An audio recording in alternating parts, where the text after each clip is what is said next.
Okay. Welcome everybody to, I believe this is our 16th meeting for Debord's Society of the Spectacle. Anyway, we're near the very end. This is probably our next to last meeting on that book. So I'll just plunge right in as usual. Last time we read roughly the first half of chapter 8, Negation and Consumption Within Culture. And that first half has a lot of stuff about culture, developments in art, and so on. And but culture also includes education, knowledge, things like this.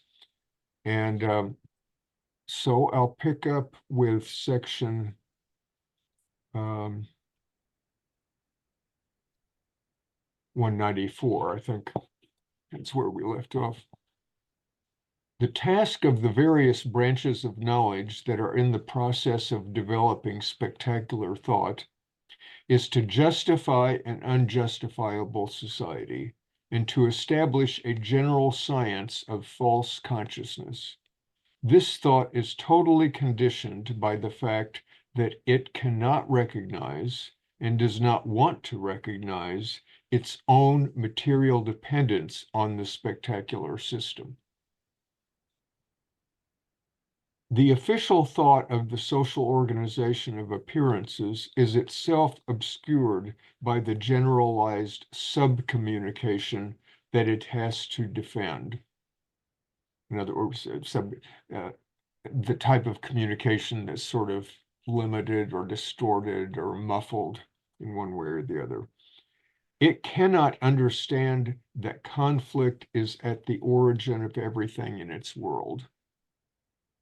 The specialists of spectacular power, a power that is absolute within its realm of one-way communication, are absolutely corrupted by their experience of contempt and by the success of that contempt, because they find their contempt confirmed by their awareness of how truly contemptible spectators really are.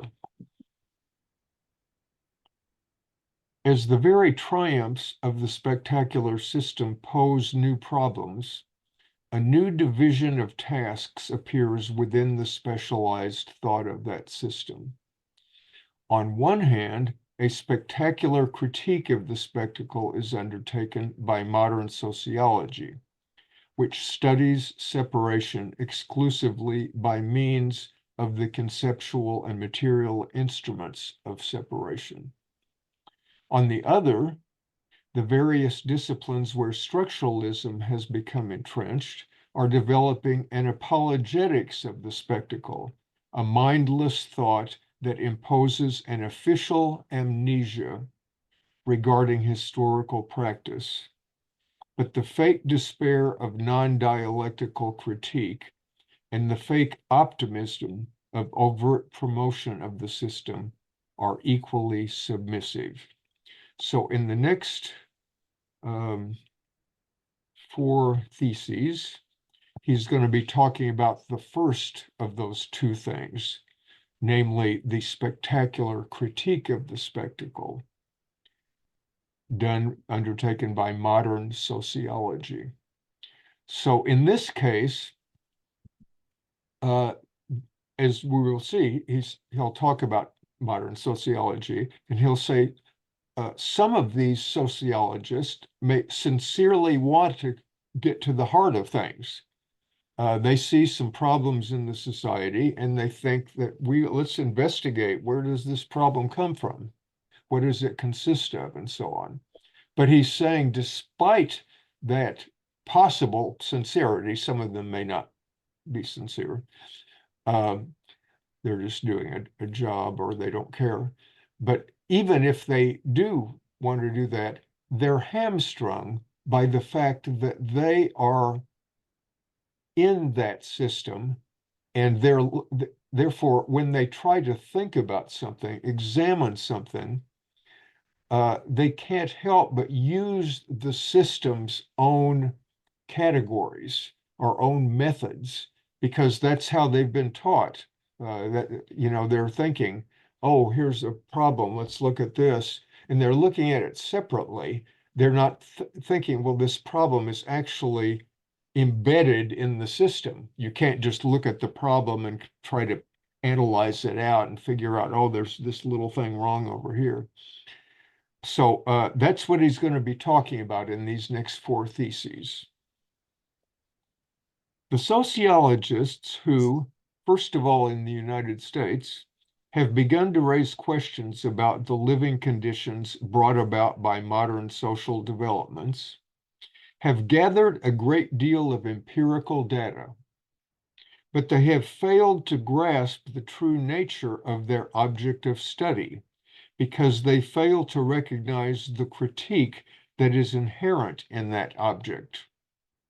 So they're studying certain things and they're not, well, I'll continue. They're not getting that there's something, they can't just do it from the outside. There's something intrinsic to the object. As a result, those among them who sincerely wish to reform these conditions can only appeal to ethical standards, common sense, moderation, and other measures that are equally inadequate for dealing with the problems in question. Because this method of criticism is unaware of the negativity at the heart of its world, it focuses on describing and deploring an excessive store of negativity that seems to blight the surface of that world, like some irrational parasitic infestation. This outraged goodwill, which even within its own moralizing framework ends up blaming only the external consequences of the system rather than the system itself, can see itself as critical only by ignoring the essentially apologetic character of its assumptions and methods. Again, it's ignoring the fact that pretty much whatever it's going to say, published in articles and books and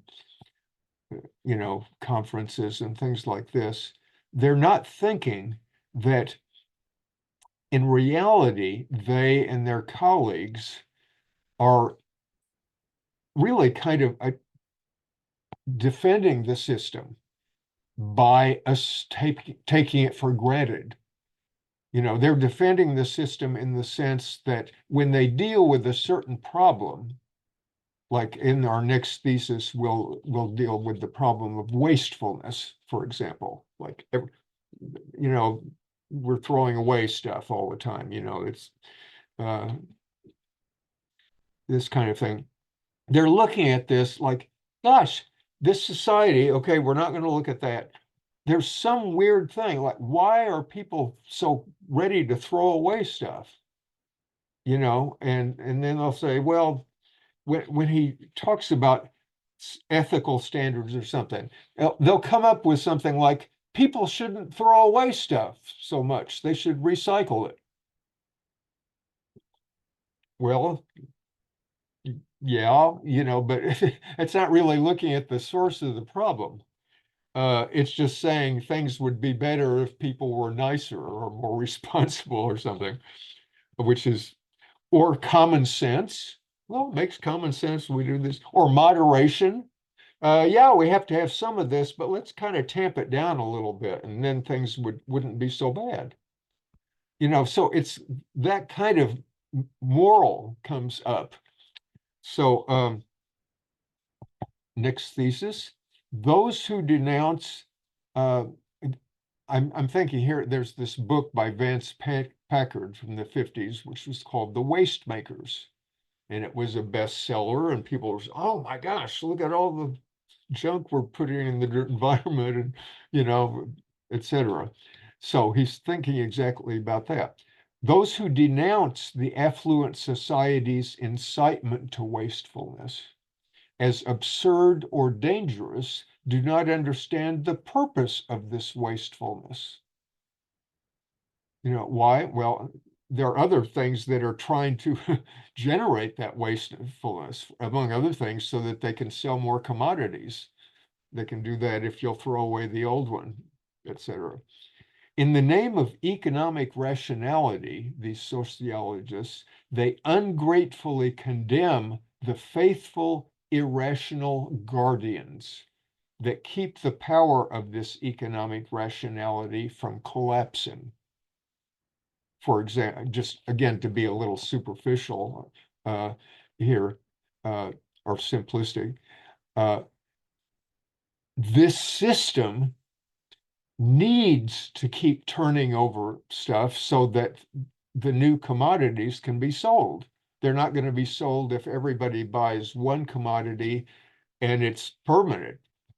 You've got a car and it lasts for 50 years, you wouldn't buy a new car. So you have to keep coming up with stuff like, well, the car's going to run out, or there's a newer thing that's cool, that your old car doesn't have, et cetera, et cetera. So, and that is the logic of this system. It's not an accident. It's not like somebody should be less wasteful. If they were less wasteful, the system would have a problem. So of course, they're automatically going to generate this kind of thing, just like they generate a lot of other problems. And Boorstin, okay, this is Daniel Boorstin, the author of this book called The Image, which Debord talks about. My copy here is the first edition. It says The Image, or What Happened to the American Dream. When it was reissued in paperback a couple years later, he changed the subtitle to something like an examination of pseudo events in America, which is this thing that he came up with. A pseudo event is a kind of made up event, like, whoa, it's the 40th anniversary of such as, or something like this, that's, or wow, this person met this person, a celebrity met another celebrity, let's have an article about that. What did they say to each other? It's all this huge amount of stuff that doesn't mean anything, but we are given it to consume.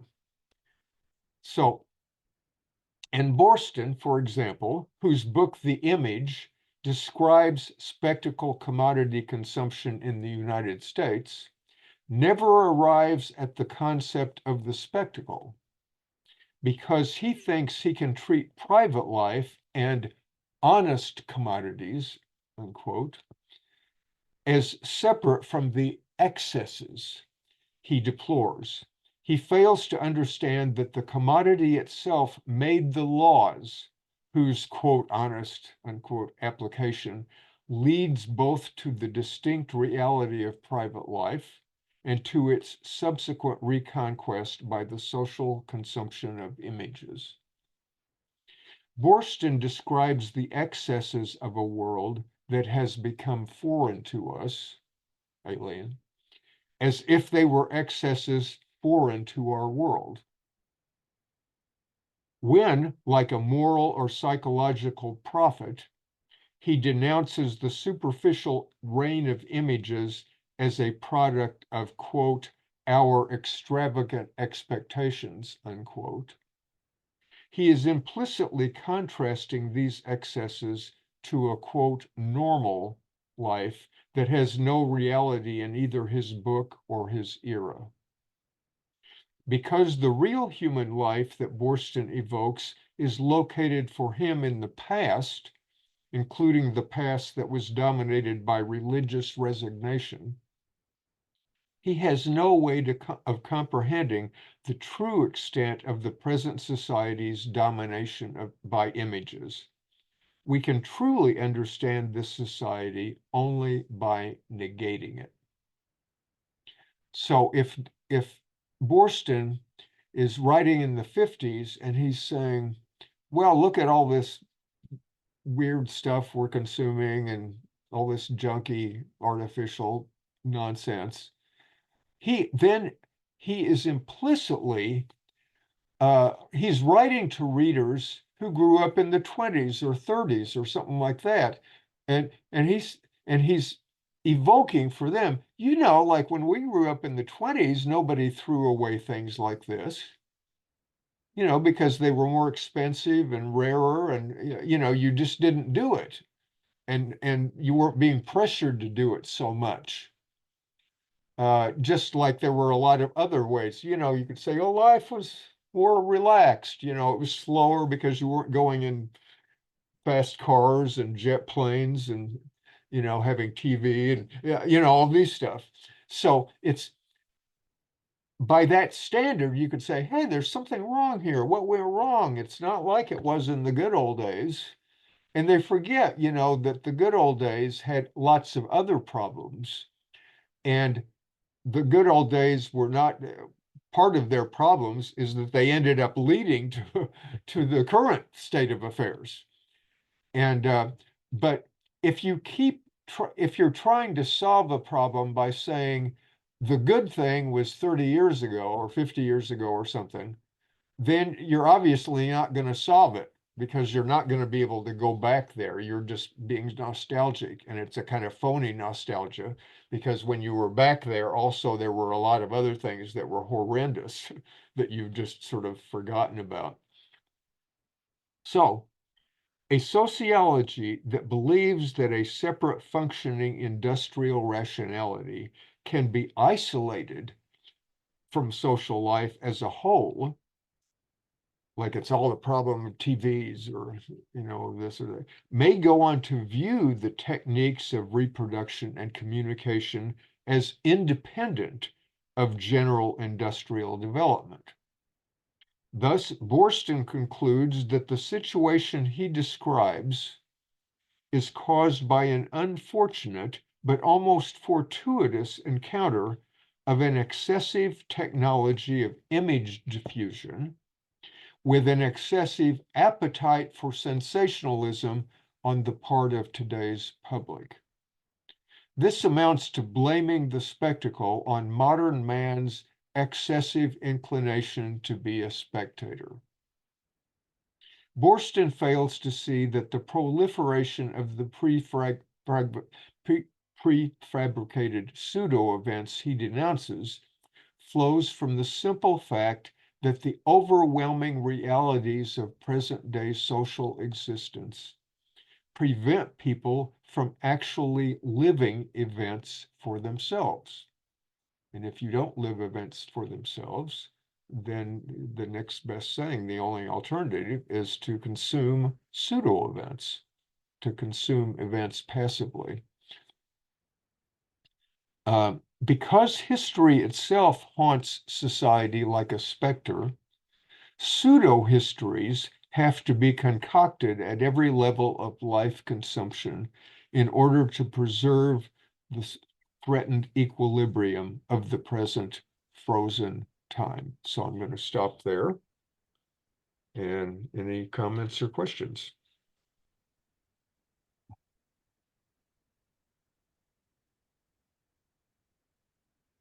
Yes, Peter, unmute yourself. Yeah, so I teach political science, so it's not quite sociology, but I think what he's saying here is really interesting. There's good work done in my field about the problems of democracy and other issues. The modern day people don't vote. Democracy is corrupted by money. There's only two parties. Like a lot of people talk about the issue of gerrymandering, but there's not a lot of conversation in the discipline about, well, the root cause is really this is the capitalist parties or the capitalist class that's essentially running this system. And they want it like that and they like it like that. And they create a system that makes people apathetic about participating. And there's also the element that people understand it. Implicitly that there's a sham in this to a real extent. So I think it's really interesting. What he says about sociology applies to a lot of academics talking about this. There are good people doing good work, but in the end, they're just kind of saying, well, what can we do? Like there's not much we can do, maybe like a little tinkering around the edges because they never get to the heart of it. Yeah, yeah, exactly. Very well put.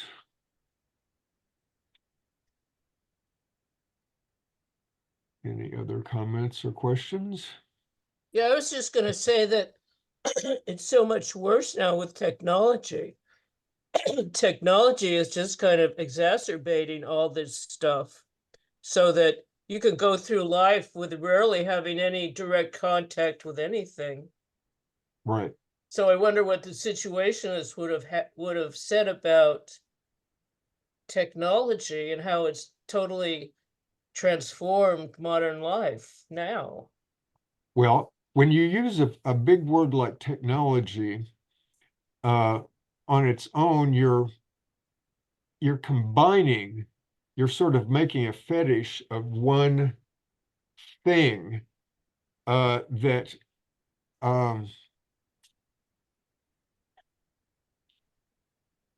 But I is mean, it's further separated us from reality. well, yeah, but you're saying technology. See, some technologies do not do that. They facilitate people getting along better. But they're all these things are mixed in together so that a technology that considered by itself could be useful uh, ends up being turned into not very useful things. Like, uh, let's say some computer type of things are useful. I mean, they enable us to be talking with each other now, even though we're not near each other. But that same computer thing is helping design more efficient missiles or atomic bombs or something like that. It's designing more efficient eavesdropping things so that, you know, when you make a call, you know, the CIA or the FBI can find out. I mean, these are kind of gross examples, but it you can't just say, well, technology is causing this, because in a different kind of society, the same technology would never be used in such a stupid way. But right now, the technologies tend to be controlled by the rulers. They're the people with all the money. And so if somebody wants to research, for example, how do you make better solar power? Uh, little by little, that has actually happened, but decades went by where that was just shunted aside. And the reason was that nobody could make any money out of it. You know, there was a vested interest to keep things, you know, for oil power and et cetera. So it's not the technology is forcing us to be dependent on oil. It's the system is arranging that so that the possible alternatives kind of get shunted aside. If you're an academic that wants to research how to make better, you know, something like that, you may not get support. Whereas something else that's useful for weapons will automatically get billions of dollars thrown at it. So anyway, I know this is such a big thing that I probably shouldn't have been coming. It doesn't mean anything to say technology is doing something, because technology is doing a lot of things. Technology enables us to, you know, have fantastic medical operations. Otherwise, I mean, a lot of us sitting right here would be dead without it now. You know, so it's not like, you know, it depends on what use these things are turned to. And there may be a kind of tendency in anything, technology or anything else, to sort of have a certain inertia, momentum. So once it starts doing that, it's going to continue doing that. But that's a much less important thing than the momentum of money and the momentum of power that is going to ensure that these things are only used for a certain point. I'm sorry, I run a little. Mike,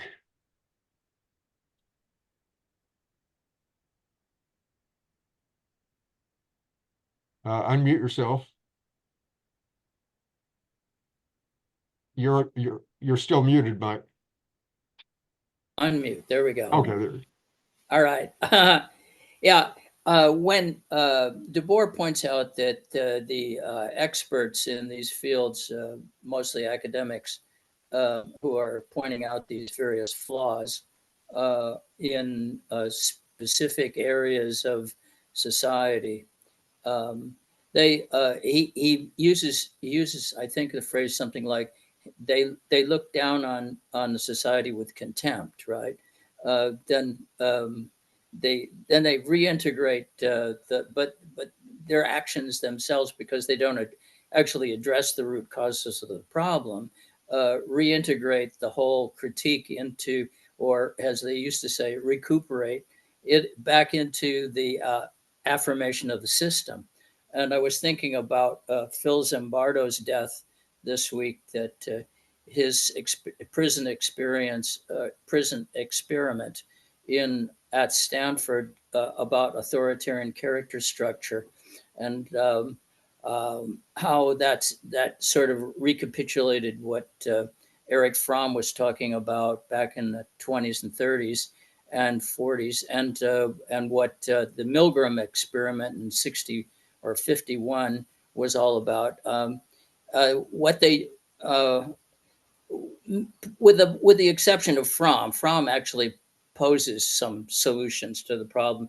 These other guys, they say, well, there's the problem, and the problem is that the people are moralistically flawed, and the same thing goes for those two guys or three guys who won the Nobel Prize for economics. They do the same thing. They wrote a book called When Nations Fail. Basically, it comes down to the reason why, say, Zimbabwe has a low standard of living is because the people have failed. That the leaders are all corrupt. It's all moralistically on the downturn. It's because they haven't actually followed the rules of the correct rules of the capitalist system. So I think Debord is right on when he's pointing these little things out. Yeah. Ed. Yeah, I was a little put off when he was talking about the spectators are truly despicable. I mean, I guess you could say that, but I think they're kind of pawns. They're kind of been fooled. Of course.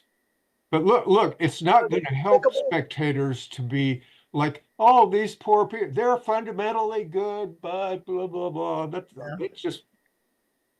just garble. It doesn't mean anything. Yeah, As a matter of fact, if you are manipulated all your life, which most of us are most of the time, right. despicable. I mean, it's disgusting. It's just like saying, well, if you said, boy, those slaves are, they can't do anything, oh, you shouldn't say that. That would hurt their feelings. Yeah, but if I were The fact is that being in a slavish condition is nothing to be pleased about. And if somebody points it out, he's your friend. And if I guess somebody says, oh, you shouldn't be like that, he's your enemy. I guess the difference is between the condition of being a slave and the person that is a slave. The condition is despicable. Nobody's saying Person. that the person of the slave. Okay, well, he's saying the spectators are despicable. So, Well, the spectators, you might say, as more despicable than the slave because they do have some choices. I see. But the fact is, we're all spectators pretty much most of the time or much of the time. But we could make some choices to be more skeptical, to be more critical, to blah, blah, blah, whereas a slave, in the classic sense, like in 200 years ago, he didn't have any choice. He's just captured and there's nothing he can do. It just reminds me of people back in the old days being a sinner. You're despicable because you're fooled. Are you a sinner? I don't know. Maybe you're not a sinner, but you may be No, a I'm keeper. saying it's the same system as like blaming the victim. Anyway, It's not blaming the victim. It's okay. pointing out that the victim is fucked up, which is which the system Okay. causes. So Alright. if you say, no, he's not fucked up, he's a nice guy, I'm not saying, you know, you are apologizing for the system when you say that. You're saying, no, it's not you know, he's a nice guy or some, you're denying that, in fact, our lives have been ruined, you know, too. I mean, right, obviously this is relative, like we live relatively comfortable lives, but basically we're in a world that is completely idiotic and that we can't, you know, we've had to sort of deal with it in one way or the other. But if somebody says, and Debord is trying to analyze these things to pull apart. So if he's saying, what is the spectator? He's saying one thing the spectator is despicable. You know, it is a contemptible thing to be manipulated in that kind of way. And it's nothing to be proud about. And actually in this society, people will be, they'll wave flags saying, yeah, I'm a right. fan of the 49ers, Agreed. or I agree there. you know, I'm a fan of America, or something like that. You know, this is, I mean, it's as if a slave had said, yay, I belong to Master so-and-so. You know, well, if the slave did that without being forced to, you would say that guy is an idiot. You know, what It just, obviously if he's forced to, that's a different matter. But we just aren't because, forced to do a lot of this. We yeah, aren't forced to wave a flag. So if somebody waves a flag voluntarily, right. again, I'm being a little oversimplistic here, but basically they're doing a stupid thing. And if you say, hey, that's a stupid thing, why are they doing it? Well, it's not that they're a stupid person, you know, it's that the whole system has set up things so that they think they're doing a real cool thing Right. because America is so great, or whatever it is. Yeah, just because I'm fooled doesn't mean I am a fool. I mean, it's Yeah, kind of a linguistic. yeah, yeah, yeah. And also, you might remember thesis number 2. You remember thesis number 2, don't you? Oh, yeah. Where he says, in a world of autonomized images, where even the deceivers are deceived. Mm, mm. Yeah, yes, bear Yeah, in mind deceivers. that the people running things are just, you know, they are really fools. You Yeah. know, it's just, but it's understandable. If we were in their position, we'd probably do the same thing. You know, we're in a position where, hey, we got a lot, but it's threatened by various possible, you know, so we want to tamp that down. We don't, you know, and you know, if somebody says, oh, things are real bad, well, yes, we're looking into that, you know, and but responsibly, you know, we don't want to do blah blah blah, you know. So I mean, in a way, you know, they're fools. I mean, if they destroy the planet, you know, they're not going to be any better off than we are, and their kids and grandkids and so on.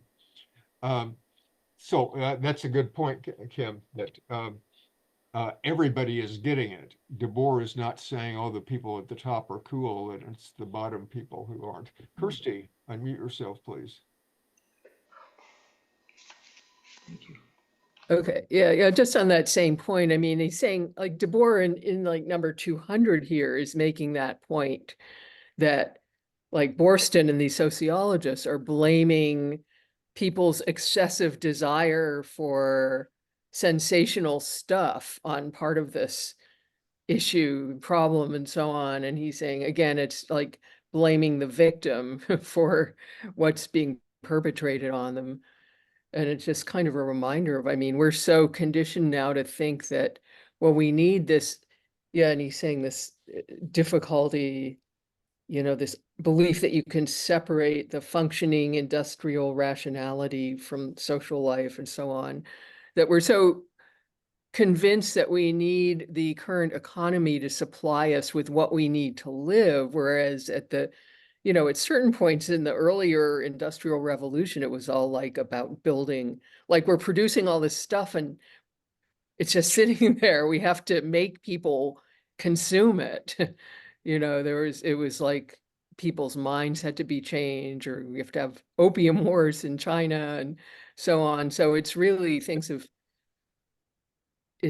yeah, it's really kind of so entrenched in our minds now that it's hard to step back from it. But anyway, no, I just wanted to mention that he's not, Debord is not blaming the victim here. He's pointing out that others are. Yeah, yeah. Thank you. Well, I think I'll move on. So we've been discussing the that first thing that is sort of this ambiguous, possibly well-intentioned sociologist kind of thing. Remember the second one, to go back to that previous thing, is the various disciplines where structuralism has become entrenched and are developing an apologetics of the spectacle, a mindless thought that imposes an official amnesia regarding historical practice. So the current tendency towards structuralist systematization is based on the explicit or unconscious assumption that this brief freezing of historical time will last forever. And this is, he'll go into this a little bit more. One of these things about structuralism, the point is, again, maybe to oversimplify, it's the perspective that says there's a certain kind of structure. Things work like this. There's a top and a bottom, and things evolve, and this. And the assumption is that that is generally true. Doesn't matter if you're back in the caveman period or in the infinite future. That's just how reality is. And Debord is saying, I mean, this is obviously a completely ignorant thing. And Marx was the first one, or one of the first, to really stress that, that back in 1840, the people in 1840, the rulers or the owners or something like that, the people that wrote treatises on the economy and so on, they acted as if society had always been like that, whereas even 100 years earlier, it wasn't like that, let alone 1,000 years earlier. And it wasn't, and Marx is saying by the same token, 100 years from now, it's not going to be like that. Whether it's a revolution or not is another matter, but things will change. And it's just ignorant to think that you have these little formulas like this A implies B implies C or something, and it's always true. So they think it will last forever. The anti-historical thought of structuralism, that is, they're not looking at history, believes in the eternal presence of a system that was never created and that will never come to an end. Its illusion that all social practice is unconsciously determined by pre-existing structures is based on illegitimate analogies with structural models developed by linguistics and anthropology, or even on models used for analyzing the functioning of capitalism. Models that were already inaccurate even in their original context. He italicizes that. So he's not saying this is, even in like anthropologists who adopted a structuralist kind of thing, like saying, oh, this is such and such type of culture, and that type of culture always does blah, blah, blah. He's saying that even the anthropologists and linguists were already, that wasn't true. But in the case he's talking about is they're making an analogy with that to say that that's true with all human society, all human culture, all human endeavors, so on. They're all stuck in that sort of thing. This fallacious reasoning stems from the limited intellectual capacity of the academic functionaries hired to expound this thought, who are so thoroughly caught up in their awestruck celebration of the existing system that they can do nothing but reduce all reality to the existence of that system.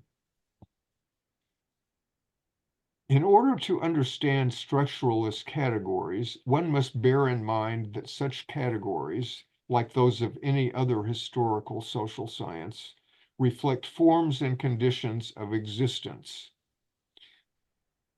Just as one does not judge an individual by what he thinks about himself, one cannot judge or admire this particular society by assuming that the language it speaks to itself is necessarily true.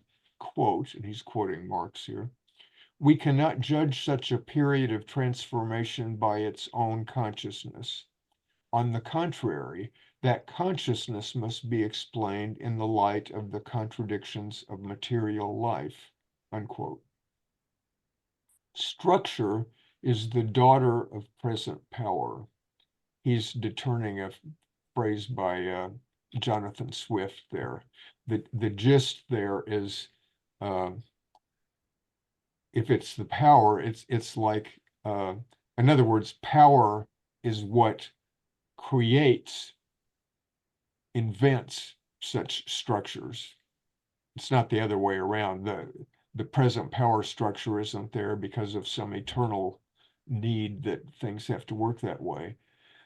On the contrary, because we have the current social structure, the current power structure, that power structure creates or invents the idea that this structure or that certain structures are eternal and won't change.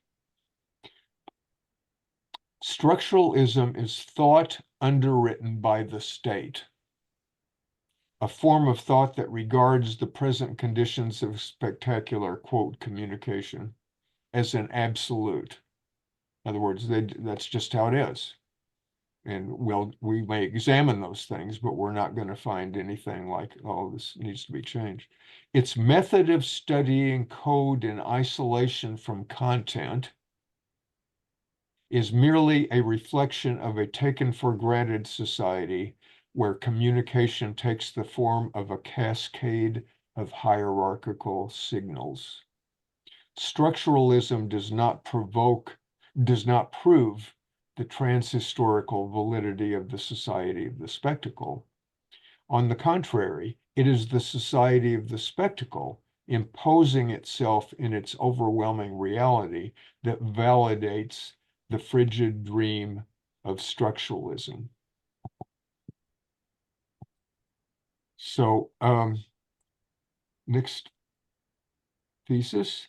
The critical concept of the spectacle can also undoubtedly be turned into one more hollow formula of sociological political rhetoric, used to explain and denounce everything in the abstract, thus serving to reinforce the spectacular system.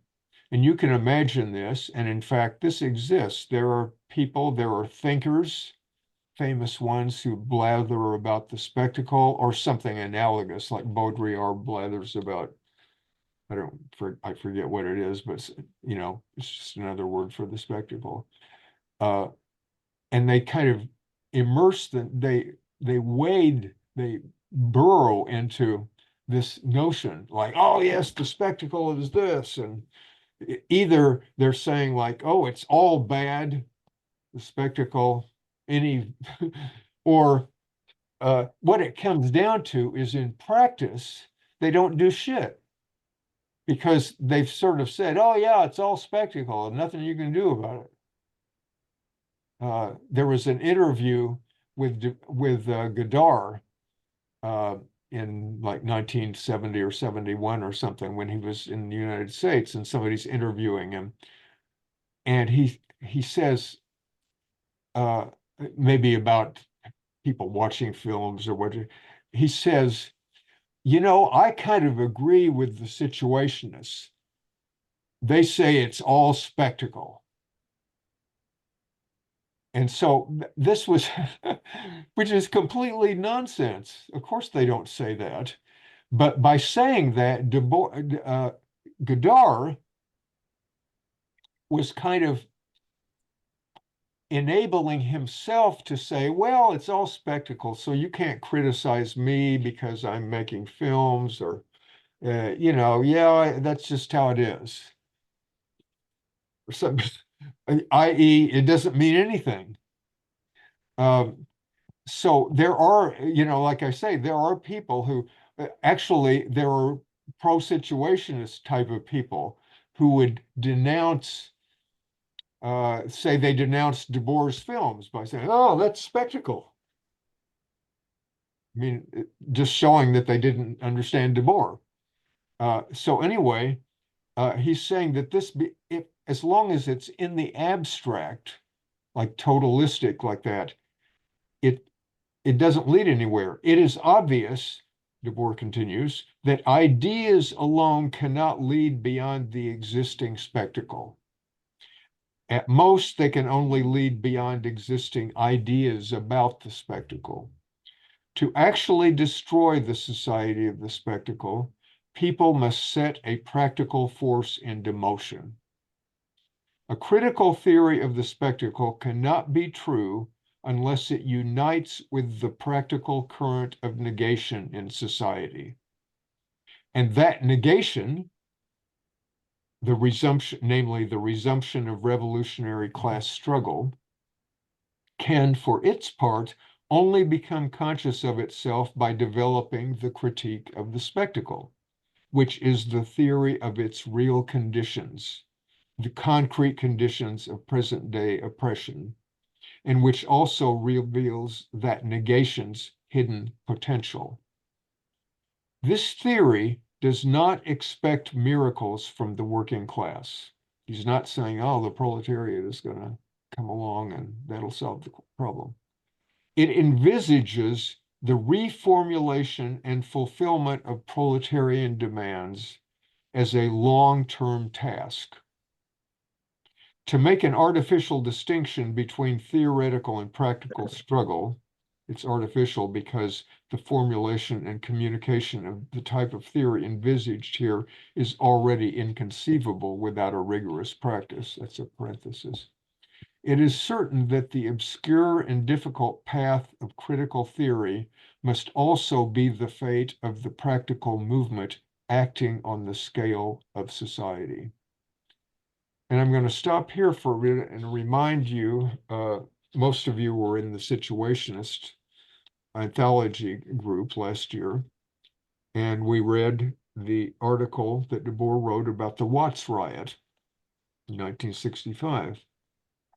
And in that, Debord says something of this same thing. He says, there are things within the society are groping, actions within the society are groping for their own theory, whether they know it or not. And similarly, theory or theoretical efforts are searching for practical things that they can link up with, that they can get some grip on.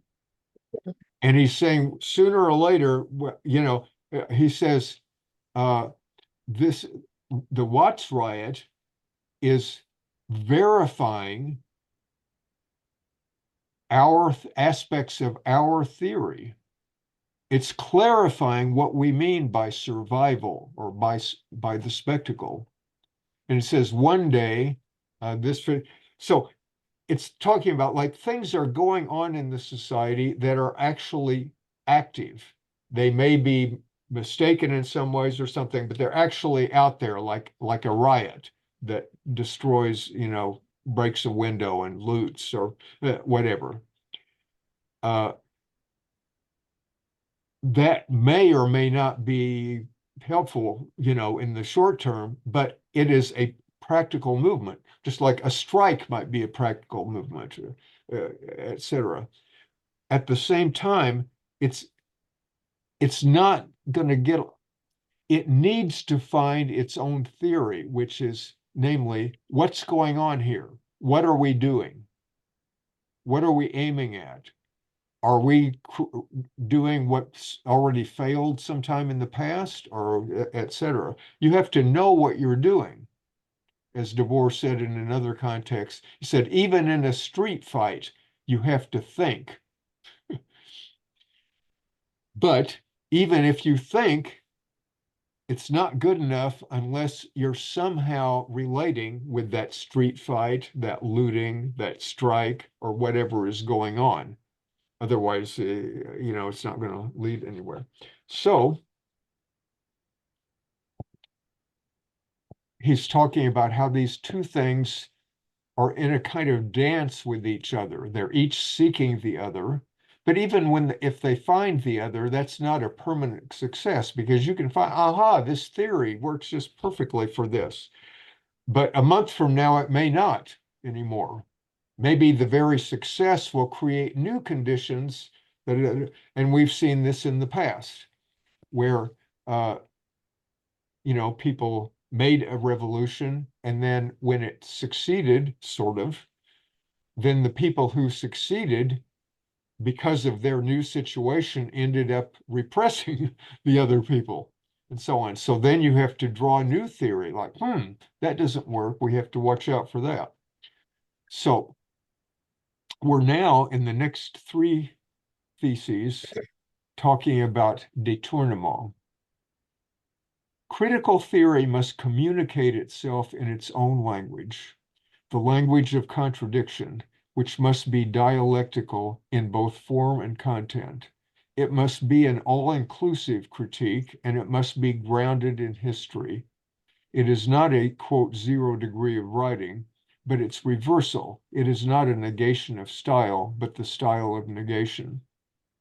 The very style of dialectical theory is a scandal and abomination to the prevailing standards of language and to the sensibilities molded by those standards, because while it makes concrete use of existing concepts, it simultaneously recognizes their rediscovered fluidity and their inevitable destruction.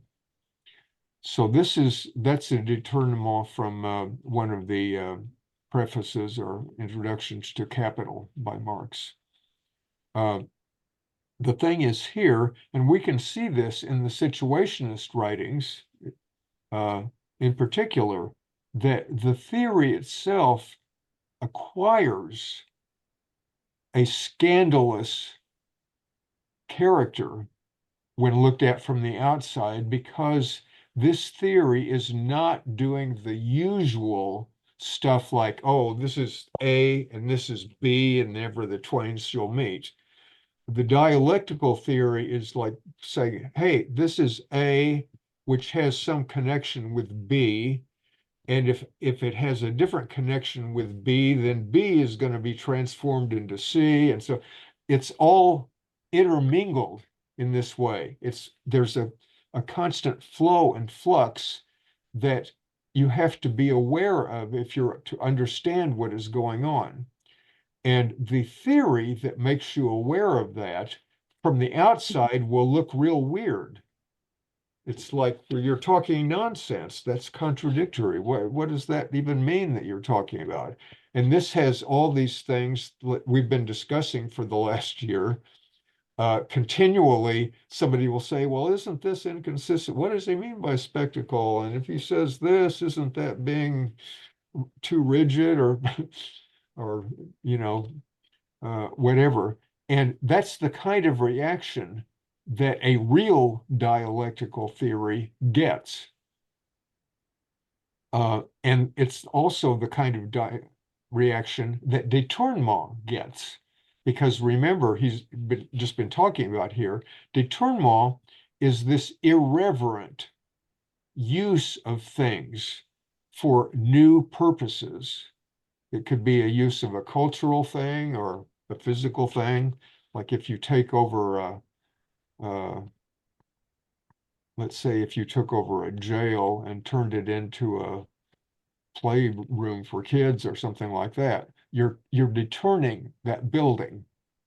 You're doing something, and of course it's illegal to do that. So it's oh my goodness, what are they talking about? I'll continue here. This style, which includes a critique of itself, must express the domination of the present critique over its entire past. Dialectical theory's mode of exposition reveals the negative spirit within it. Quote, truth is not like some finished product in which one can no longer find any trace of the tool that made it. It's a quote from Hegel. So we have created products where we don't find a trace of the tool that made it. We just get some nice plastic thing here that's smooth, and we don't have no idea how a machine made it. But Debord and Hegel are saying the thing that we create that is a radical, personal, living thing shows the scars of its creation. You can see where the tool came in at this point, and it didn't get glossed over to hide how it was made. You can see how it was made. It shows the scars, so to speak. This theoretical consciousness of a movement whose traces must remain visible within it is manifested by the reversal of established relationships between concepts and by the détournement of all the achievements of early critical efforts. The reversal is things like when Proudhon wrote a book called The Philosophy of Poverty, which was not a very good book, Debord wrote a critique of it called The Poverty of Philosophy. No, Marx. Marx, yeah, sorry. So you may wonder, like, is this just a little game with words? And it can be a game with words. But the reason that you find Marx and Hegel and Debord doing that stuff is that reality contains that kind of stuff. So it often happens, it's not like a formula you can just churn out, but it often happens that if there is a problem of A and B, you can sometimes flip them around and get an insight into B is to A is to B, or something like that. Anyway, we'll get some examples of that. Hegel's characteristic practice of reversing the genitive, that's what we just did. It's like you're changing the subject and the object, exchanging them, was an expression of historical revolutions, though that expression was confined to the form of thought in Hegel. Some people might say, even with Hegel, he knew it wasn't just in thought, but it's easy to, that's kind of more debatable. The young Marx, inspired by Feuerbach's systematic reversal of subject and predicate, achieved the most effective use of this insurrectional style, which answers the philosophy of poverty with the poverty of philosophy. Détournement re-radicalizes previous critical conclusions that have been petrified into respectable truths and thus transformed into lies. Kierkegaard already used it deliberately, though he also denounced it. This is a quote from Kierkegaard. But despite all your twists and turns, just as jam always returns to the pantry, you always end up introducing some little phrase which is not your own and which awakens disturbing recollections. As he acknowledged elsewhere in the same book, it's called Philosophical Fragments, this use of détournement requires maintaining one's distance from whatever has been perverted into an official truth. Here's Kierkegaard quoted again. One further remark concerning your many complaints that I introduced borrowed expressions into my exposition. I do not deny that I did so. It was, in fact, done deliberately. In the next section of this work, if I ever write such a section, I intend to call this topic by its true name and to clothe the problem in its historical attire. Unquote. And the next thesis does not have quotes in it, But the entire thesis is a plagiarism from Lautréamont. And I'll read it. Ideas improve. The meaning of words plays a part in that improvement. Plagiarism is necessary. Progress depends on it. It sticks close to an author's phrasing, exploits his expressions, deletes a false idea, replaces it with the right one. So, like I say, this was Lautréamont in like 1870 or so, writing this at a time where nobody had any idea what he was talking about. Only like a century later could Debord and these people say, well, he's talking about what we call détournement. But he was the only one who glimmered it for quite a while. So Debord goes on, détournement is the opposite of quotation, of appealing to a theoretical authority that is inevitably tainted by the very fact that it has become a quotation, a fragment torn from its own context and development, and ultimately from the general framework of its period, and from the particular option, whether appropriate or erroneous, that it represented within that framework. Détournement is the flexible language of anti-ideology. It appears in communication that knows it cannot claim to embody any inherent or definitive certainty. It is language that cannot and need not be confirmed by any previous or supracritical reference. On the contrary, its own internal coherence and practical effectiveness are what validate the previous kernels of truth it has brought back into play. Détournement has grounded its cause on nothing but its own truth as present critique. The element of overt détournement in formulated theory refutes any notion that such theory is durably autonomous. By introducing into the theoretical domain the same type of violent subversion that disrupts and overthrows every existing order, détournement serves as a reminder that theory is nothing in itself, that it can realize itself only through historical action and through the historical correction that is its true allegiance. The real values of culture can be maintained only by actually negating culture. But this negation can no longer be a cultural negation like it was with surrealism, Dadaism, etc. It may, in a sense, take place within culture, but it points beyond it. In the language of contradiction, the critique of culture is a unified critique in that it dominates the whole of culture, its knowledge as well as its poetry, and in that it no longer separates itself from the critique of that totality. This unified theoretical critique is on its way to meet a unified social practice.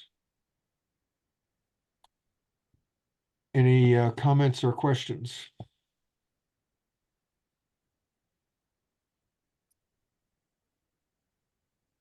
You know, I'm noticing here that we are actually proceeding faster than I had expected. And I'm tempted, you know, we just have this one other chapter, which is just 4 pages long. And I think, even though what we've just read here is difficult, there's a lot of things that could be clarified. As often as happens, you find out the answers by seeing what comes next.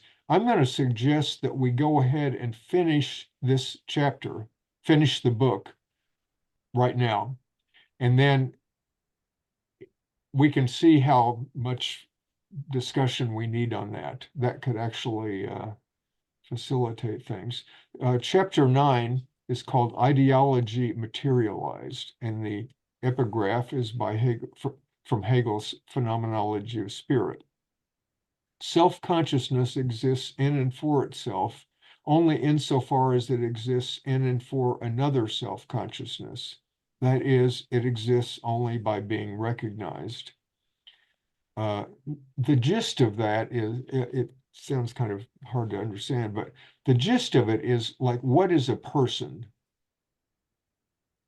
A person who is self-conscious, who is aware, I am me, who may be aware also that I am not this other thing, or I'm also part of whatever. There's two kinds of ways I can be self-conscious. I can be conscious in itself, like that's just sort of, I'm conscious of this. And for itself means that this consciousness is for me. It's a good self-conscious. It's like helping me. It's a self-consciousness that's not like you might imagine a computer having a self-conscious. It's like a self-consciousness that is part of the positive me, the living organic me. And Hegel is saying that you can get that full kind of self-consciousness only by being recognized by another self-consciousness of the same kind. So it's another way of somewhat like what Martin Buber says when he, in I and Thou, he says, all real living is meeting encounter. Like, you can have your own ego, your own self, but it's not a full self until it relates to another as to another full self. You can also relate to others as objects, and Buber calls that the I-it relation. You can relate to a person. You could, in which case it's manipulative, et cetera, and that's how we usually do it. But what Buber calls an I-thou relation is where you really are looking at the other person eye to eye, so to speak. You're really saying, this is, Kirsty, here I am. I see you, I understand. I'm going to, and Kirsty in her turn would feel like, oh, Ken, is not just sort of giving me a line or something. No, he's saying something. There's a meeting happening there. And that's what Buber is talking about. And this is somewhat what Hegel is talking about here. I think it's maybe a little different in some regards, but that's the idea, is that there's relation of people. So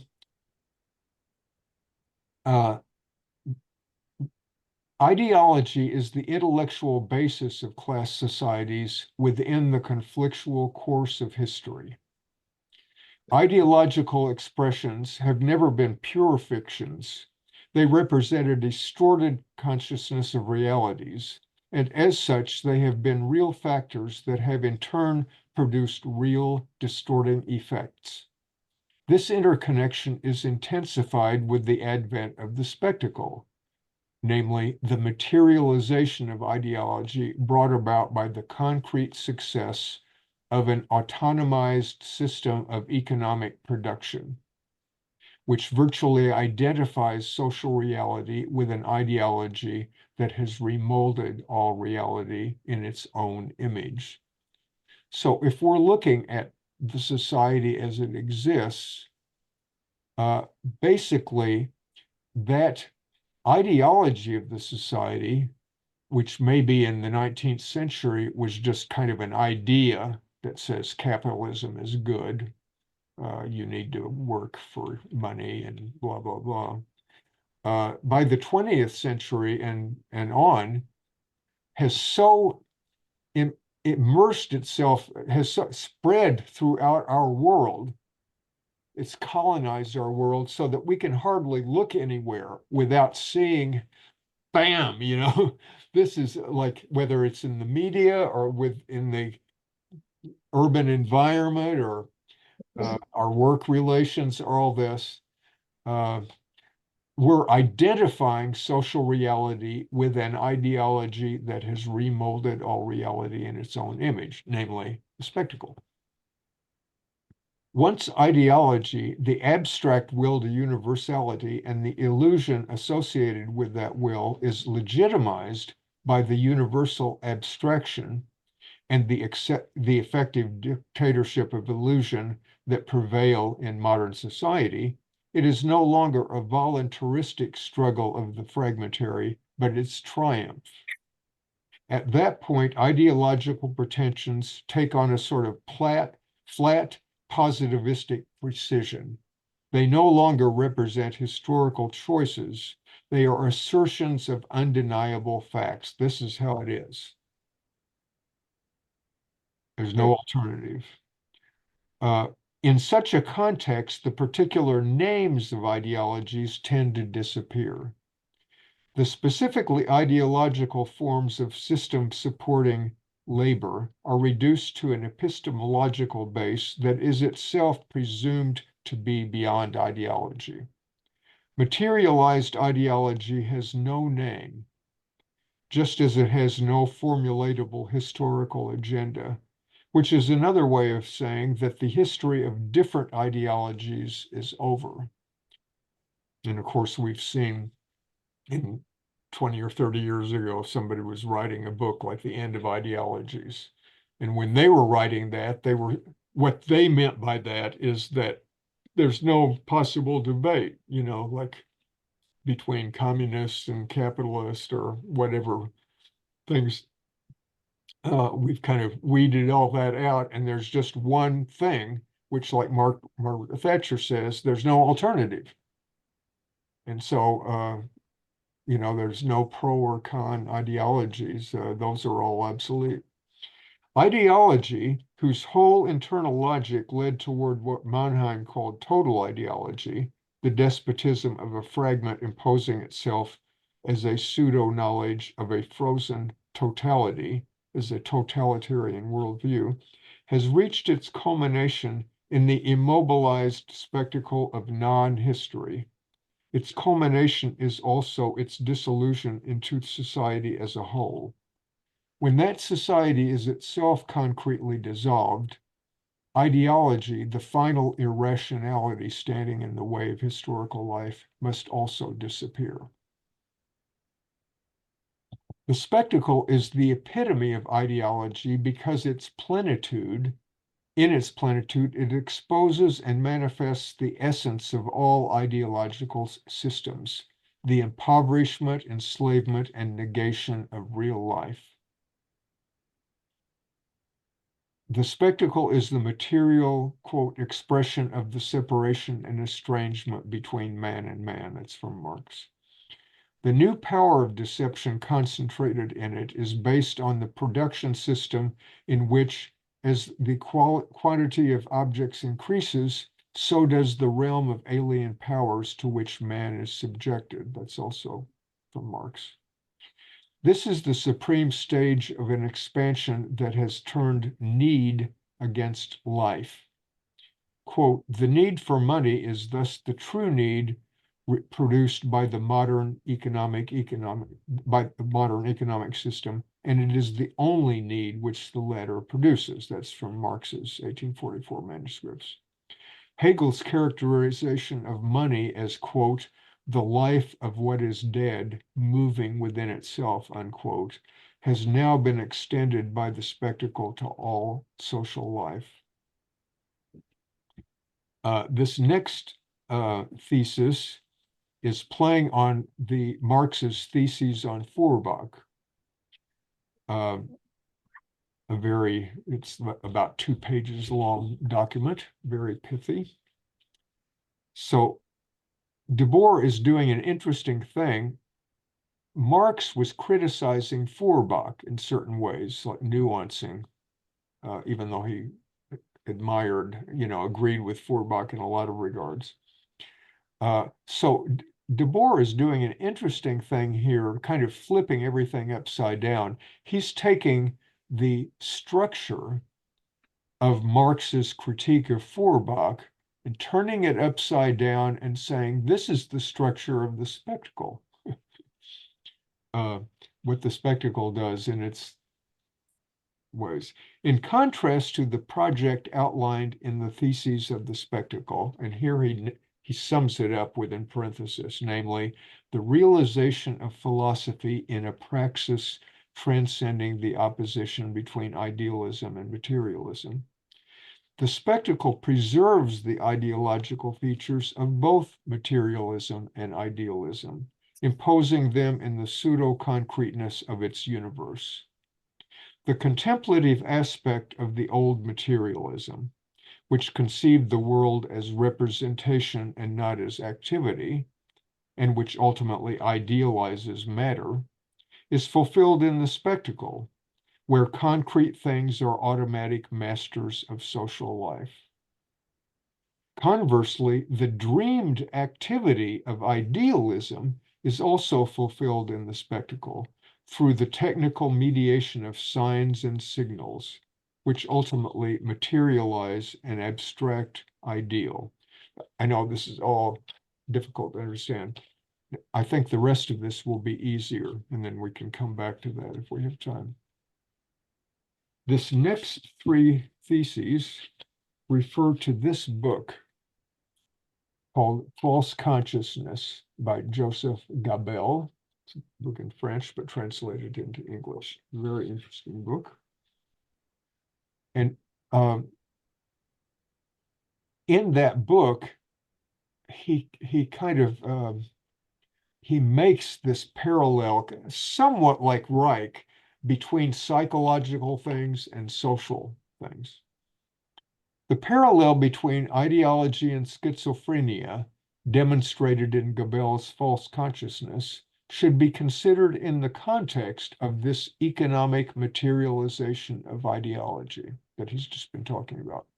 Society has become what ideology already was. The fracturing of practice and the anti-dialectical false consciousness that results from that fracturing are imposed at every moment of everyday life, subjected to the spectacle, a subjection that systematically destroys the, quote, faculty of encounter, unquote. That's a quotation from Gabel. And replaces the faculty of encounter, in other words, the ability to meet someone truly, and replaces it with a social hallucination, a false consciousness of encounter, an illusion of encounter. In a society where no one can any longer be recognized by others in the real sense of the term, each individual becomes incapable of recognizing his own reality. Ideology is at home. Separation has built its own world. Now he's quoting Gabel again. In clinical accounts of schizophrenia, says Gabel, the deterioration of the dialectic of totality, with dissociation as its extreme form, and the deterioration of the dialectic of becoming, with catatonia as its extreme form, seem closely interrelated, unquote. Imprisoned in a flattened universe bounded by the screen of the spectacle, behind which his own life has been exiled, the spectator's consciousness no longer knows anyone but the fictitious interlocutors, that's termed who you're talking to, the fictitious interlocutors who subject him to a one-way monologue about their commodities and the politics of their commodities. The spectacle as a whole is this mirror sign, presenting illusory escapes from a universal autism. Next thesis. The spectacle which obliterates the boundaries between self and world by crushing the self, besieged by the presence-absence of the world, also obliterates the boundaries between true and false by repressing all directly lived truth beneath the real presence of falsehood maintained by the organization of appearances. Individuals who passively accept their subjection to an alien everyday reality are thus driven toward a madness that reacts to that fate by resorting to illusory magical techniques. The essence of this pseudo-response to an unanswerable communication is the acceptance and consumption of commodities. The consumer's compulsion to imitate is a truly infantile need, conditioned by all the aspects of his fundamental dispossession. As Gabel puts it in describing a quite different level of pathology, quote, the abnormal need for representation here makes up for a torturing feeling of being on the edge of existence. Two more theses and we're done. In contrast to the logic of false consciousness, which cannot truly know itself, the search for critical truth about the spectacle must also be a true critique. It must struggle in practice among the irreconcilable enemies of the spectacle and admit that it is nothing without them. By rushing into sordid reformist compromises or pseudo-revolutionary collective actions, those driven by an abstract desire for immediate effectiveness are in reality obeying the ruling laws of thought, adopting a perspective that can see nothing but the latest news. In this way, delirium reappears within the camp that claims to be opposing it. A critique seeking to go beyond the spectacle must know how to wait. We'll come back to that. Final thesis. The self-emancipation of our time is an emancipation from the material basis of inverted truth.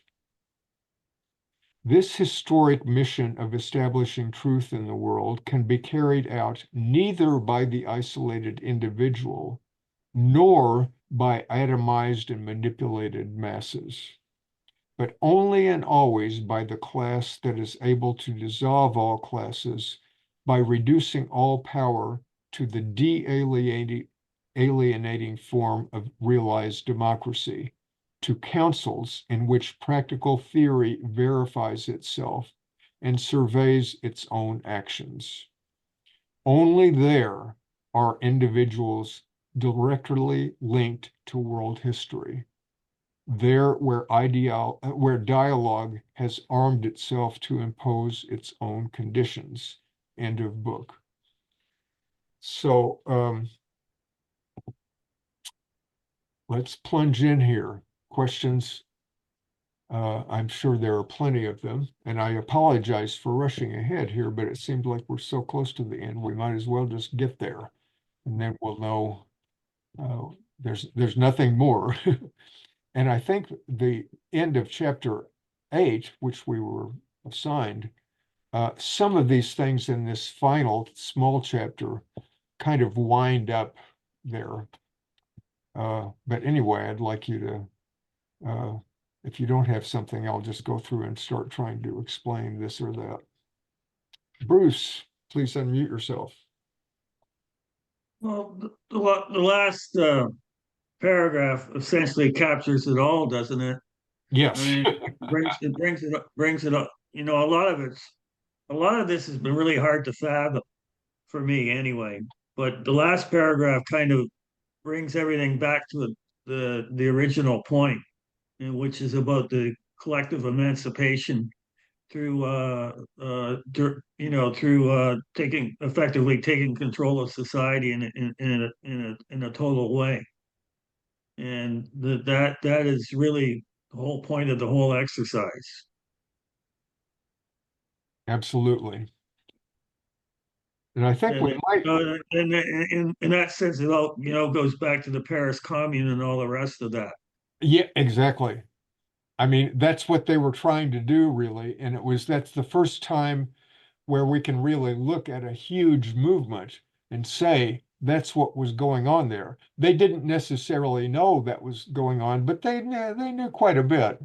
They knew life was at stake and so on. But And in the course of engaging that action, the logic of this is that you in the process come to the realization of what you're doing. exactly. And you And can't really know what you're doing until you're doing it. that's where theory meets practice, and it all make and ideology goes out the window, and you're really reinventing theory based upon praxis, and there's a dialectical interaction between theory and practice that makes it that allows you to make sense of it all. Yes. And it doesn't stop, by the way. But And it's a nonstop it's process. right. But there is a qualitative thing where that what happens afterwards may be another thing.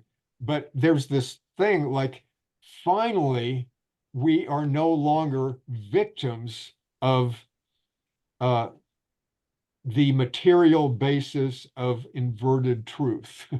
In other words, we have a material world that some perverted, fucked up truth, some lie has created. It's like a paradigm shift. Yeah, Where exactly. once you go through the paradigm shift, everything is different.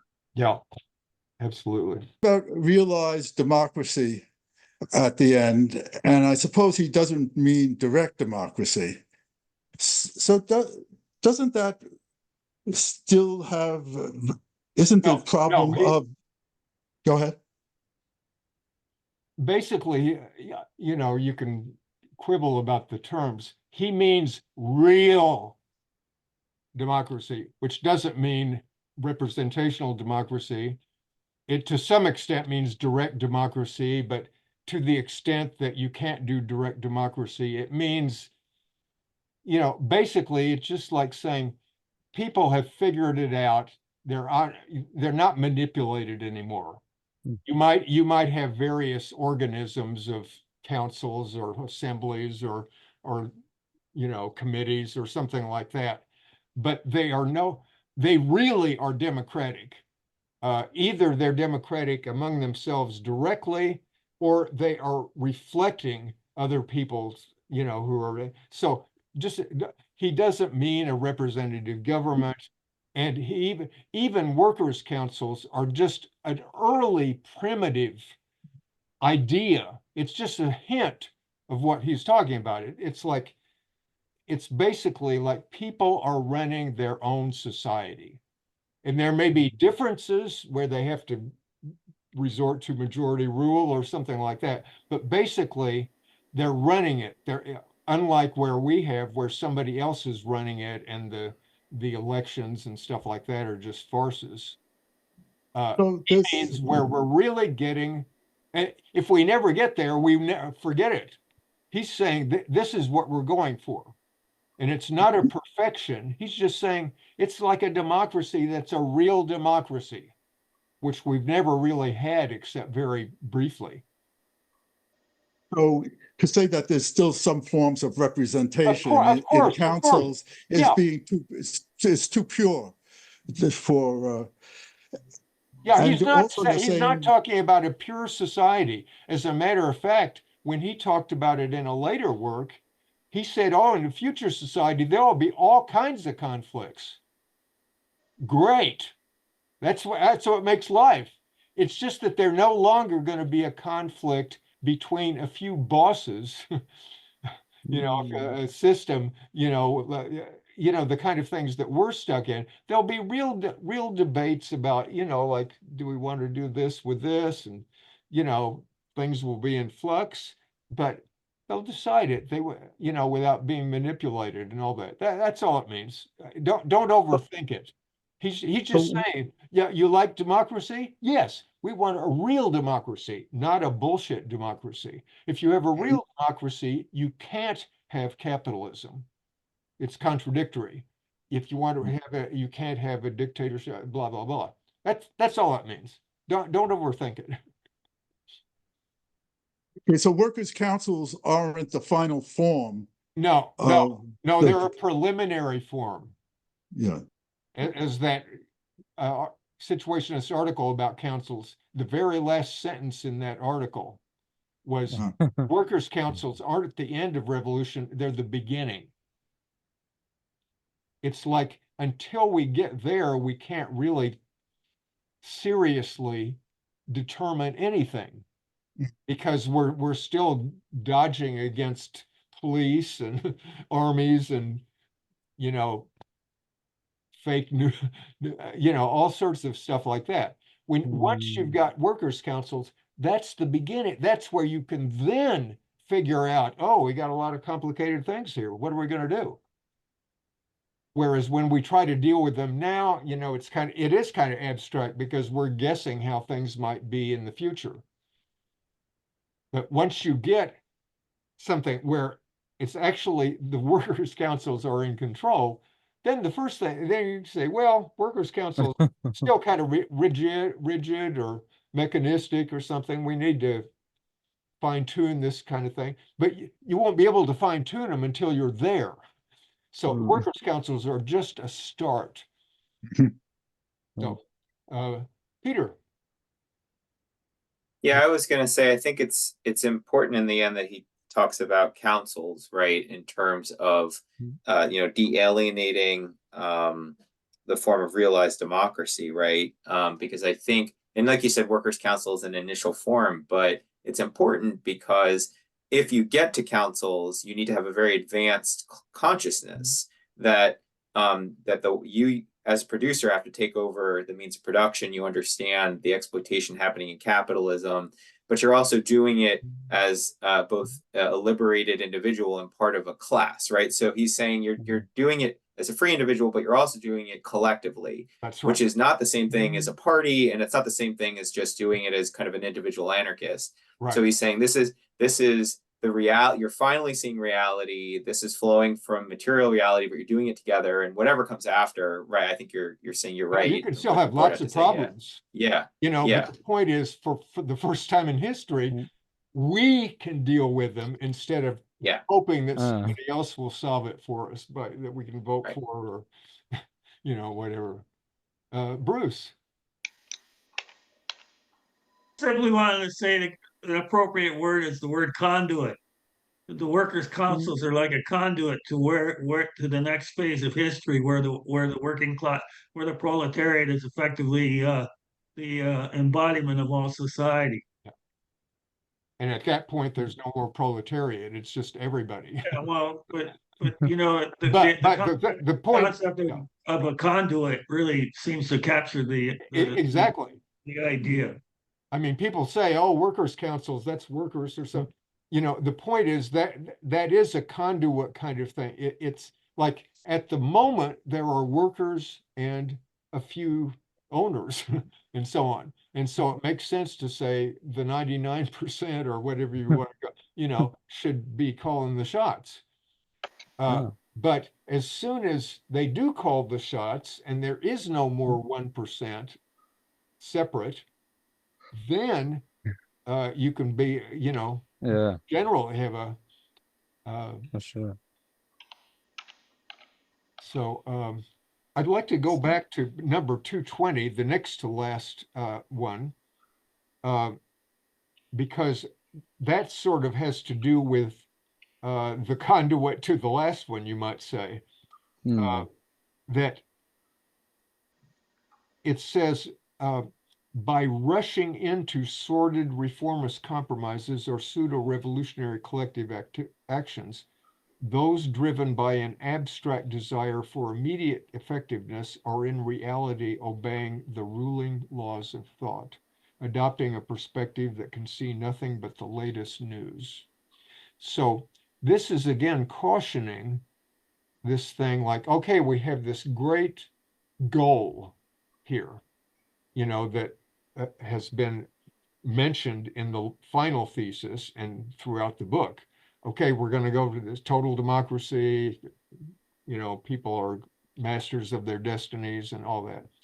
But there's still the question, like, to get to that, he's saying there are two major ways not to get to that. One way is by being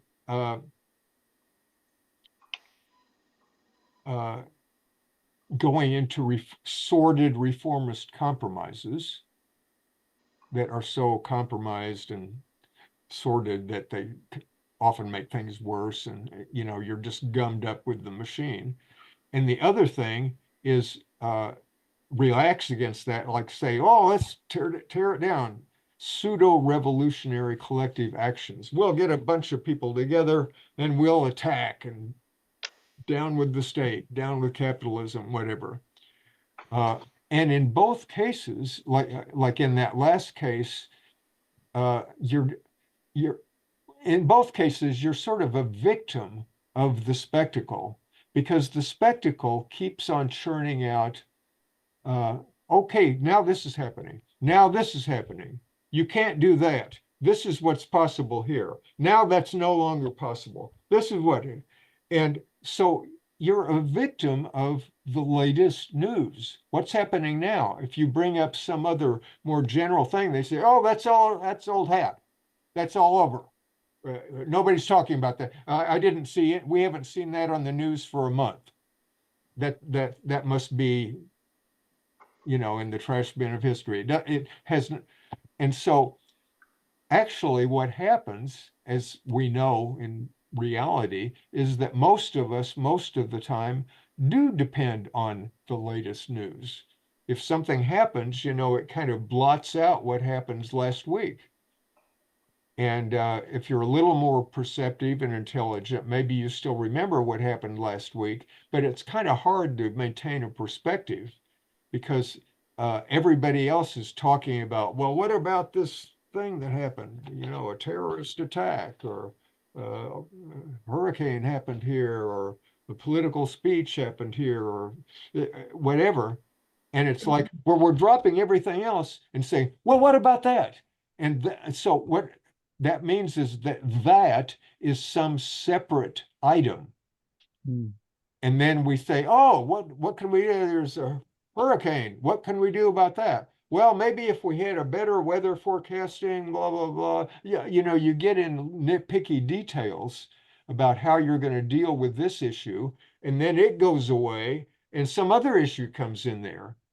And you're never, as Ivanizhim said in one of his articles, we are given a whole series of questions, like, are you for or against this, or for or against that, for or against that, so that we will forget to question the totality, because we're keeping on questioning, are you for women's liberation or not? Are you racist or anti-racist? Are you there's just a zillion issues that might come up, and you can, oh, stop, we have to decide that issue.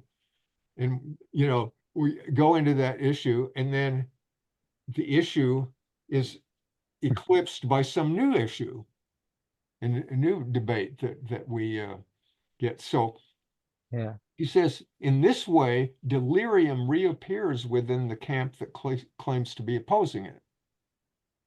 The revolutionary camp would claim to be rational, not delirious, like not swallowing all the spectacle garbage. But if you just are a victim of the latest news and you can't see anything else, that's what's happening. So therefore, Debord comes up with a sentence, a conclusion: a critique seeking to go beyond the spectacle must know how to wait.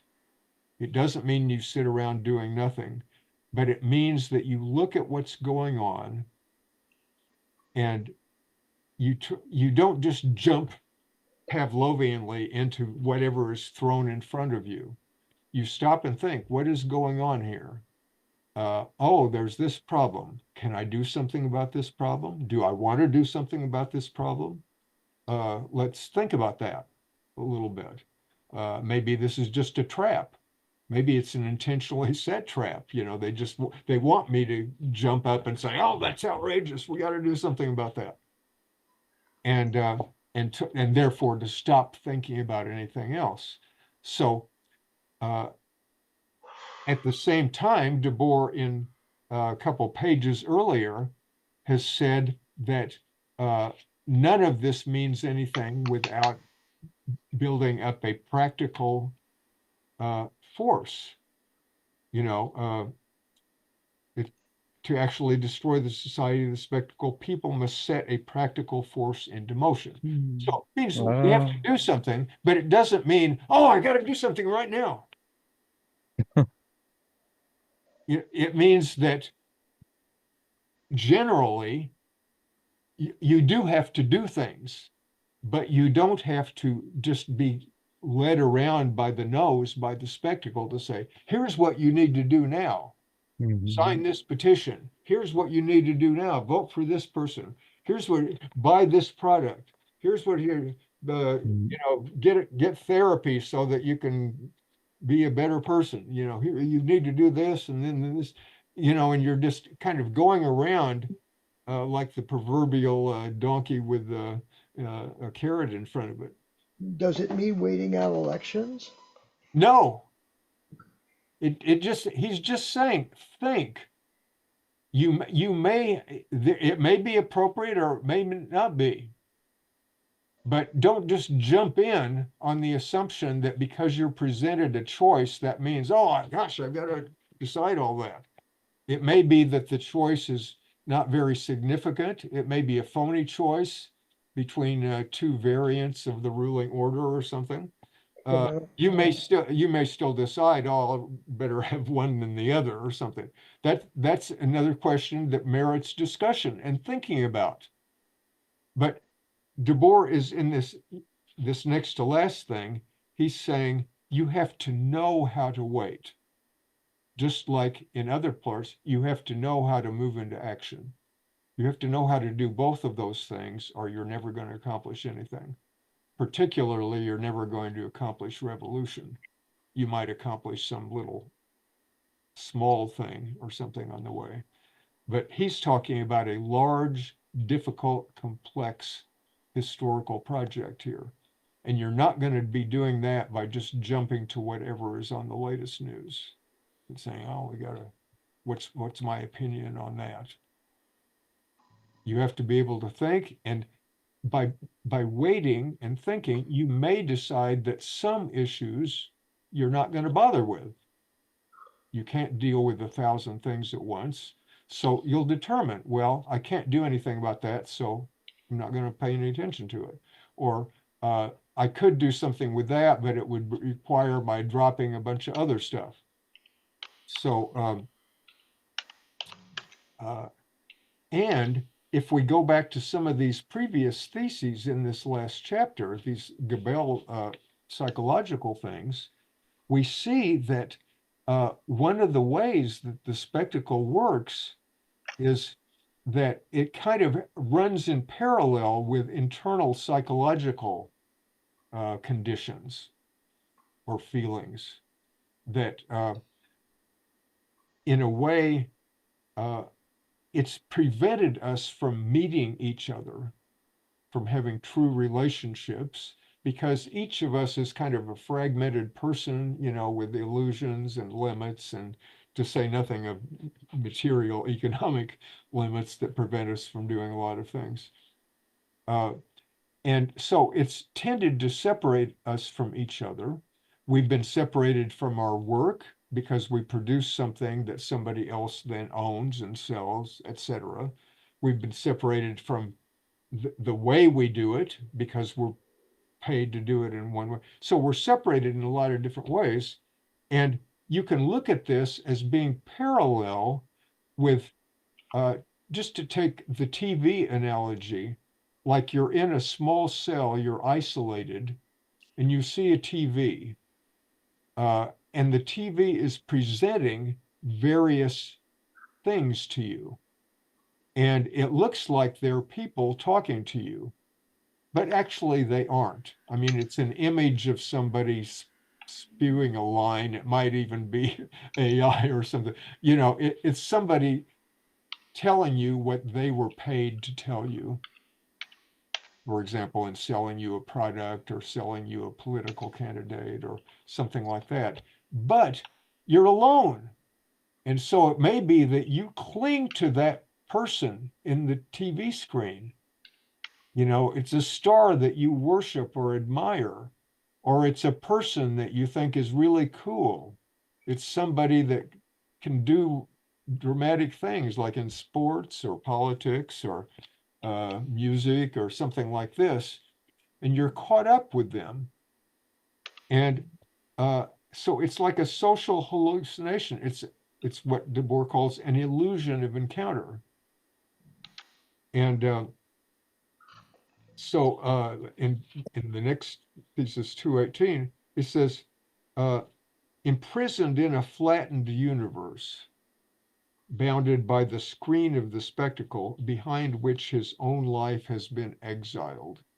The spectator's consciousness no longer knows anyone but the fictitious interlocutors who subject him to a one-way monologue about their commodities and the politics of their commodities. So you're susceptible there. And if you accept your submission to this, individuals who passively do this, to an everyday alien reality, which is not necessarily just TV, it's the whole reality, are driven to a madness that reacts to that fate by resorting to illusory magical techniques. And this is obviously, it's not literally magic in most cases, but if you think of it, all these theories, therapies, and political ideologies, and all these different things are ways to say, oh, I'll deal with this if only I do this magical thing, like remember this mantra, or if I be sure to meditate before I do this, or if I be sure to consult the astrological things, or if I be sure to, you know, do this little gimmick that's supposed to calm me down. Or you have all these little gadgets that enable you to function a little better within these things. And some of them do enable you to function that better. You know, some of them might mean that you go to work, but you're not so stressed out by it, etc. But in general, if you're accepting the overall social reality that you're in, that we are all in, you almost inevitably are grabbing for those magical techniques that will get you out of it or will help you to cope with it. And then he says the essence of this pseudo response to an unanswerable communication is the acceptance and consumption of commodities. It comes back to that. Like in one way or the other, you end up buying something. You may not be paying for it. You may, if you're watching TV, you may buy an ideology, or you may buy, you know, a terrain that you want to watch all the time, or that you think is the coolest terrain, like maybe it's philosophy or theology or you know, some area there. Mike, unmute yourself, please.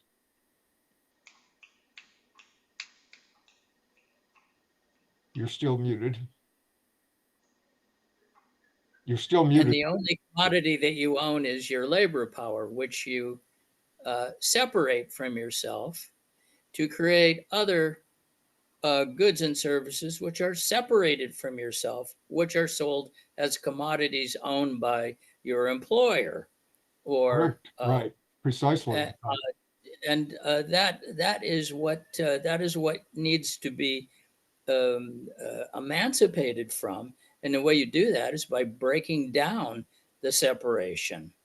It's a separation that also occurred during cyclical time in, say, the Catholic Church, where you were separated from reality because the reality in your head was that what real happiness was to be without sin, and you were automatically a sinner, and the only way you could get absolution was to go and confess your sins to this representative of God. Right. And so you know, to break down that separation and to connect yourself with the actually running the society. That was the ideal that the bourgeois put forward for their revolution. That was what democracy was supposed to be. But the actual democracy that the bourgeois put forward is actually undermined by class society. And the class rule of the bourgeois undermines equality under the law. There's the whole idea that there could be an equality of classes under the law is absurd in itself. Yeah. This is what we break down when we do revolutionary praxis. We don't say we don't want the goddamn wealth that's being produced. We're not greedy. What we want is to control what we produce and produce it for our use and need. Yeah. Thank you. Bill? Places where in the United States, some owners of companies have passed the ownership to the workers. Is that does that come under some kind of pseudo-revolutionary or sorted reform, or is that a I good would say, step? for one thing, it usually doesn't happen. But so this can be a human interest item that says, oh, 1 out of 10,000 workers was some nice guy who said, oh, I've got enough money, I'll just leave this to workers in my will or something. So that's all very fine. It's an admirable thing to do. And actually those workers, you know, in itself, I mean, that's kind of a cool thing, but it really doesn't resolve anything. What it does is, instead of one guy hogging all the profit, he's giving it to 100 people so that they can do with it what they're, you know, if they're running a business, they're still going to have to go for profit. So that they can't just say, you know, it's not like they're, so it would presumably become like a co-op or something, which is all very fine, but it's still capitalistic. So just, I mean, you might much prefer something like that, just like if some millionaire just goes around giving away his money. You could have another story about such and such gave away $1,000 to each homeless person he ran into. Well, that's great, you know, but you can see that doesn't really solve anything, because why were people homeless in the first place? It wasn't just, you know, you're not looking at the system at all. You're looking at what we were talking about in the previous chapter, at these an excess. You're saying, oh, this person doesn't even have a home, blah, blah, blah. So I'll give this guy a bunch of money. Well, the money is still not going to enable the person to have a home. You know, it may pay the rent for a couple months or something. You know, it doesn't really solve the problem. It's a nice thing to do, maybe, but it's not, you know, it's just like if your car was running down and you got out and said, by golly, I'm going to go into the car wash and get it washed up. Maybe that will be nice, but it's not going to fix your transmission problem. Proposition 3. Rank Well, some people would say that these companies work better with a worker ownership and are more efficient, and yeah, often they are. know, They're maybe not always, but in many cases they probably do. I mean, when I go to, there's a co-op in Berkeley where that have cheese and pizzas, and it's been a co-op for a long time. And whenever I go there, I don't necessarily see everybody walking around in blissful thing, but in general, there is a little different mood. Like they know that they own it, so they're not cringing like, oh, will the boss see me doing this, or you know, there's a certain, like, they're a little bit more adult Yeah. than just somebody that can be pushed around all the time. So I mean, it's probably a pleasanter way to work, but on the other hand, there might be cases where you say, oh, in co-op, we're having meetings all the time and it's kind of boring and we got to pay the taxes. And I mean, yeah, there are times when you might do better with a nice boss who will take care of that stuff, you know, instead Sounds of like all worker of you having councils. to argue about it. The point is, it doesn't solve the thing. It's a symptom, you know, that it's possible there are alternative ways to do these, even within capitalism. So you can say, yeah, it could be different. And the reason we don't see more co-ops is because they are discouraged in various ways, and because most of the most stuff is owned just by a few people. So there's no way a co-op is ever going to get into a position of owning anything usually.